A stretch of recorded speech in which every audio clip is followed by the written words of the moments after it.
അതെ ഗൈസ്, നമുക്ക് ഈ സാധനങ്ങൾ മേടിക്കാനും പോയി വരാനൊക്കെ എളുപ്പം ഹൈപ്പർ മാർക്കറ്റ്സ് ആണെങ്കിലും ഇങ്ങനത്തെ ചെറിയ കടകളിൽ പോയിട്ട് ഈ ചുണ്ടനരി പോലത്തെ വെജിറ്റബിൾസ് കണ്ട് ഇതെന്താ ഈ ഫ്രൂട്ട് എന്താ ഇതിന്റെ പൈസ എത്രയാന്നൊക്കെ ചോദിക്കാനും എന്തെങ്കിലും ഒന്നോ രണ്ടോ സാധനങ്ങൾ മേടിക്കാനും ഇപ്പൊ എനിക്ക് ഭയങ്കര ഇഷ്ടപ്പെട്ട ഒരു കാര്യമാണ്. അതെ, ഇതൊരു തള്ളവൈബായിരിക്കാം, പക്ഷെ ഞാൻ അതിൽ സന്തോഷിക്കുന്നു. പിന്നീട് നാട്ടിലെ പോലത്തെ പലചരക്കട ഒക്കെ ലൂസായിട്ട് കിട്ടും. അപ്പൊ ലൂസായിട്ട് അവൽ 1/2 കിലോ മേടിച്ചു. വീട്ടിൽ പോയിട്ട് അവൽ നനച്ചിട്ട് 3 ആൾക്കും കൂടി കഴിക്കാലോ എന്ന് ആലോചിച്ചിട്ടാ. പിന്നെ നമ്മൾ ചെയ്യേണ്ട കാര്യം, നമ്മൾ എന്ത് ഫുഡ് ഉണ്ടാക്കുകയാണെങ്കിലും അവരും കൂടി കൂടെ കൂട്ടാം. അപ്പൊ അവർക്ക് അത് കഴിക്കാനുള്ള ഇൻട്രസ്റ്റും കുറച്ച് കൂടുതലായിരിക്കും.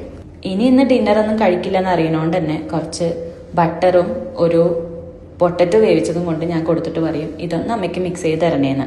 അത് മിക്സ് ചെയ്യുന്നതിന്റെ കൂടെ തന്നെ അതിരുന്ന് കഴിക്കുകയും ചെയ്തോളും. ഒരു 3.5 വയസ്സുകാരിയുടെ പക്വതയും അതുണ്ടാക്കാൻ പോകുന്ന മെസ്സൊക്കെ മുൻ കണ്ടിട്ട് വേണം ഇതൊക്കെ ചെയ്യാൻ വേണ്ടിയിട്ട്. ഇതൊക്കെ കഴിഞ്ഞു. എനിക്ക് എൻ്റെ ലോണ്ടറി കളക്ട് ചെയ്യാനുണ്ടായിരുന്നു. അതുകൊണ്ട് തന്നെ നമ്മൾ 3 പേരും ചെറിയൊരു വാക്കിനൊക്കെ പോയി അവിടെ നിന്ന് നമ്മൾ വീട്ടിലേക്ക് തിരിച്ചു വന്നു. അപ്പോൾ ഓക്കെ, താങ്ക് യു, ബൈ.